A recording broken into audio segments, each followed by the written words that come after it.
Watermelons, super fresh watermelons, watermelons with seeds because I don't sell watermelons to those who are anti-seed. Oh, wait, but you're a Merino, damn, you're a...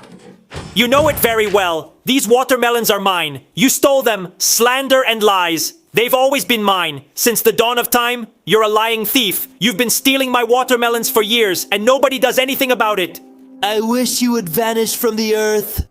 Serious accusations, my dear. You have some anger issues? I'll take these back and you better watch your back. See you in hell. He's taking my watermelons back to the big gazebo. Now he's really made me angry. Eddie and Franco, get into that filthy market right now and go get his watermelons back for me. Sure, boss, and teach Massimo a lesson. He dared to threaten me. Sure, boss, a real lesson like they say in Rome. A proper one, come on. Hi, Nata, I heard about your watermelons. I'm sorry. Thank you. I'm doing all I can to find Massimo and bring them back. I hope they find him soon and you get your watermelons back. He really messed up this time. Huh? But everyone at that big market acts like that. They're crazy and just break things for no reason. Yeah, oh, by the way, I heard that Eddie and Franco are getting a little carried away at the big gazebo and they're destroying everyone's stalls. Impossible. They only want Massimo's watermelons. Look, there are even photos. Massimo faked them with Photoshop and Massimo faked the videos with ChatGPT. There are hundreds of videos. He probably got the Plus subscription for everyone. If I may, I have a knack for reading between the lines. Are you implying you physically enjoy that Massimo attacked me? Why do you think that violence is the right way to solve problems? No! No, why? Because it would be serious if you thought that. Of course. Why should I think that? I don't know. Look. These days, and since I always hear that you're using this aggression as a pretext to tear down the big gazebo so you can make a bag shop for you and your friends, but that's not true. Who said that? Your friends. But when? They even repeated it yesterday. No. I can never say it enough. That stupid big gazebo needs to be demolished and in its place we'll put a bag shop. It was a metaphor. Is it possible that no one understands metaphors? You know, I just want to bring back my beloved watermelons by demolishing the big market. Well, demolish is definitely a word I wouldn't say out loud right now. Are they demolishing it from the inside? No, sorry, but for me words carry a lot of weight. Since they demolished my grandfather's house, that makes me by transitive property. Massimo, expert on what demolition means. They're demolishing all the stalls, the fixtures, the supporting columns. Demolition. It's when you wear a safety helmet, rent an excavator or that ball that crashes into buildings. You shout, get out of there, damn it. We've got a demolition to do. Very specific. Here you see people with safety helmets. You see that giant ball smashing into buildings. You realize that what you're saying makes absolutely no sense. Silence. What's up? Did you hear that? Heard what? You really didn't hear anything? I don't think so. Then I'm not crazy. I didn't hear it either. But what didn't you hear? I didn't hear your condemnation of Massimo. But of course I condemn Massimo. Why shouldn't I? Then say it. I just said it. Say it properly. I said it properly. I didn't hear those words. I said them before. See, you don't have the courage. But I said them before. Say it clearly. I openly condemn what Massimo did. I condemn what Massimo did.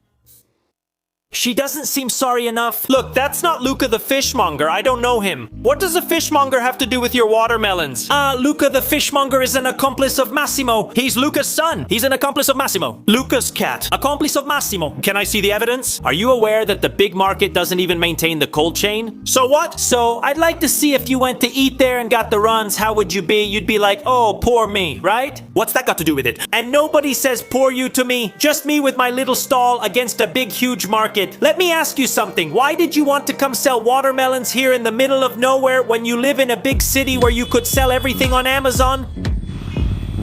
You love Massimo, tell the truth. Enough. Do you like it when Massimo goes around breaking things? Say it. I'm not judging your fetishes. I just want to know what's happening in the big gazebo. It's simple and straightforward. Massimo is friends with everyone, has manipulated everyone, and gets everyone's help while everyone hates me for no reason. That's why eventually everyone, even 3-year-old kids, gets hit. Those are accidents that happen. 80 accidents in 2 weeks. As long as Massimo uses the baby as a shield, what are we supposed to do? Stop? That's exactly what he wants. Did you also destroy the bathroom in the big gazebo? Massimo often goes among people. Now he can't use the bathroom anymore. Massimo did it on purpose. And he went to the bathroom because he knew we don't stop at anything and that we would destroy the bathroom. Massimo really doesn't think about other people. It's been 2 weeks. You've destroyed 50 stalls, beaten up 100 people, and people have to pee in bottles. You have all the police on your side. Is it possible they still haven't caught this Massimo? Yes, that they've caught him. We're not exactly incompetent. Finally. Now there's Massimo Jr., Massimo's son, who's even worse than his father. Natalia, we think he may be hiding in the children's department. It's all very confusing. I'd like to go into the gazebo to see for myself. No? Why not? It's your house. It's a mess and I'm ashamed of the mess. Since people are starting to worry about what you're doing, if you let me and other neutral people in, we can help you by telling you what we really see. Of course, neutral. I condemn what Massimo did. Look, I trust you and I would let you in right away. It's just that it's too dangerous. We're used to these situations, but admit it. If you find yourself facing a child who's helping Massimo in the scuffle, you could get hurt. And then we'd look like the bad guys. Thanks for your concern. We take responsibility for our actions, so let's do this. I insist. I can let you in, but you'll have to be accompanied 24 hours a day by my friend Ugo. Good morning.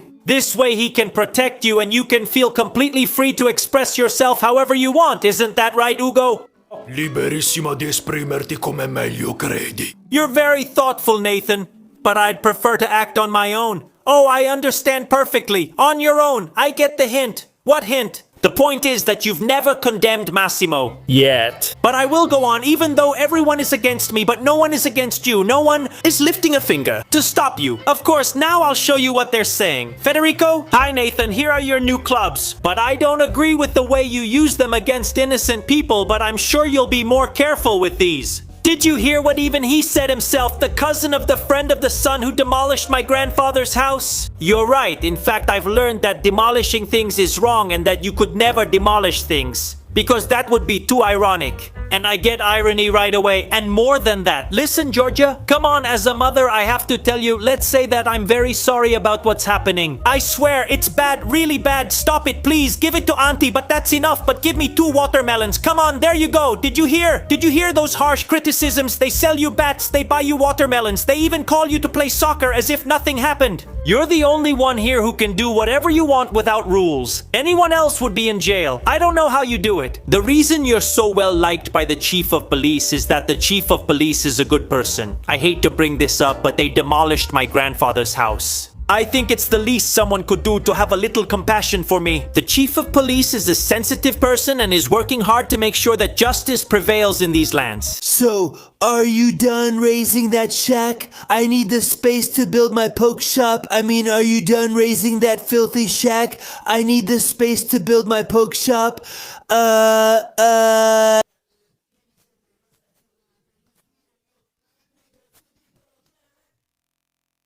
It's a metaphor, and anyway, you can't do anything about it.